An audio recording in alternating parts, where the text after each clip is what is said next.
Esto que estamos viendo, amigos, son imágenes totalmente históricas para la posteridad. Estamos viendo a Héroes del Silencio arribando al continente americano por primera vez, llegando a través de México. De hecho, México lo recibió bastante bien. Aquí podemos ver dos presentaciones que tuvieron en dos programas de corte familiar. El primero es en uno de un señor llamado Paco Stanley, en el cual mezclaba también el factor humorístico y le pasa un par de bromas tanto a Pedro Andreu como a Juan Valdivia, y a Juan se le ve un poco contrariado con la broma, realmente muy divertido. El segundo programa es La Movida.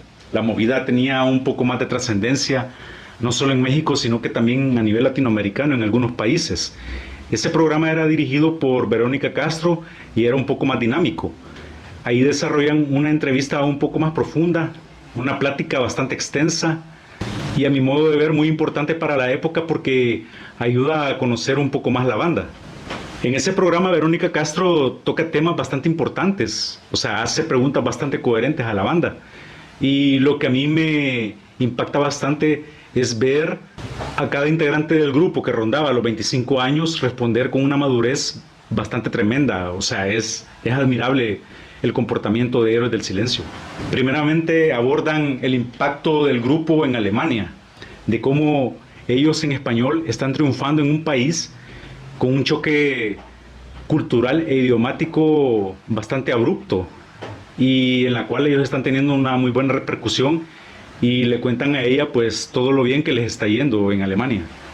En segundo lugar, ella les pregunta cuál era la diferencia entre su primer álbum, El Mar no cesa, con Senderos de Traición.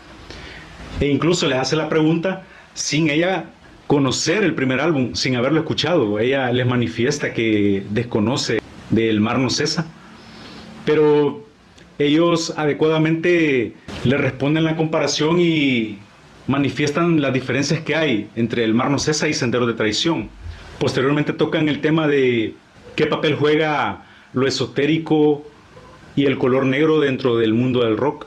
Ante esto ellos dan también, como les repito, respuestas bastante congruentes, bastante coherentes, bastante adecuadas. En estas entrevistas lo que podemos ver es de que a veces se les nota como incómodos, se les nota como contrariados, pero realmente lo que sucede es que ellos en América también tienen un choque cultural. Entonces ellos no logran entender el doble sentido humorístico, la espontaneidad, la soltura que tenemos los latinoamericanos. Entonces para ellos es bastante extraño. Esa es mi manera de ver. Ellos realmente están en una expedición de campo. Ellos están explorando el territorio y están aprendiendo de él. De hecho, hay una parte que llama bastante la atención porque a las fanáticas les llama mucho más la atención Pedro Andreu que Enrique Bunbury, que recordemos que en España él era el que encabezaba o era promovido como la imagen del grupo. En este caso, Pedro Andreu se roba los corazones de la fanaticada mexicana, de las fans mexicanas. Posteriormente ejecutan un par de canciones de Senderos de Traición, que es el álbum que llegan a promocionar, y luego hacen una interacción con otro grupo mexicano que en realidad no sé cuál es su nombre.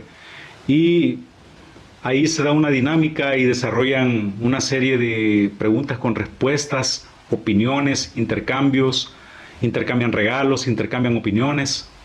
Pues la verdad es de que se la pasan bastante ameno. Que durante su estadía en México se estuvieron todo un mes, que fue todo el mes de octubre. Y lo que sucedió fue que su llegada no fue del todo maravillosa como se pudiese suponer. Octubre de 1992, recordemos que se celebraba los 500 años de la conquista de España en Latinoamérica. Y eso, como recuerdo histórico en la cultura latinoamericana, pues no era un recuerdo muy bonito ya para esos años, realmente. Entonces ellos se toparon con una serie de circunstancias, según cuenta Antonio Cardiel, el hermano de Joaquín Cardiel, un poco incómodas, pero no pasaron a más. Tal vez fueron un par de comentarios que quedaron así en el aire, pero que tocar ese tema era bastante delicado, ya que ellos eran españoles. Otro dato a destacar es que ellos mismos se costearon su estadía en México y solamente hicieron 3 presentaciones en el anfiteatro al aire libre Ángela Peralta. O sea, no tuvieron patrocinio de nada. Y Héroes del Silencio creo que tuvieron esa osadía luego de esa apertura de caminos en toda Europa que habían hecho para poder llegar al éxito en Alemania. Entonces creo que eso fue lo que les dio el valor de poder venir a América. E inmediatamente dice Antonio Cardiel que ellos tuvieron una muy buena impresión de México, se enamoraron muchísimo de la cultura, sobre todo Enrique y Pedro Andreu. Otro detalle a destacar es que es entonces, en este octubre de 1992, en donde se da esa fiesta de Pito Cubilla, en donde Alan Boguslawski tuvo la oportunidad de hacerse amigo de Pedro Andreu, para posteriormente recomendarlo e incorporarlo a la gira del Espíritu del Vino. Porque si estamos hablando de octubre de 1992, recordemos que fue a finales de ese mismo año que se grabó en Londres El Espíritu del Vino. Y fue en 1993 cuando iniciaron la gira del exceso. Enrique Bunbury queda totalmente impresionado de México, tanto así que en 1993, nuevamente en octubre, él regresa a México e incluso concede entrevistas en donde él habla del más reciente álbum El Espíritu del Vino, que posteriormente iba a ser editado en México. Luego sigue viajando en 1994 e incluso también Pedro Andreu tiene unas memorias de 1994. Él solía escribir diarios, Pedro Andreu, los cuales le sirvieron a Antonio Cardiel para poder realizar su libro. Entonces, como les repito, ambos fueron los que más se enamoraron de la cultura mexicana y realizaban visitas continuas a México. Entonces, en octubre de 1992, Héroes del Silencio hace una visita de campo en América, para luego volver a hacer una gira de 20 conciertos en 1994 en todo México.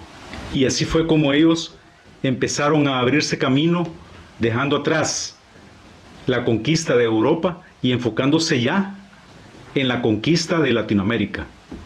Y todo empezó con esta visita, octubre de 1992.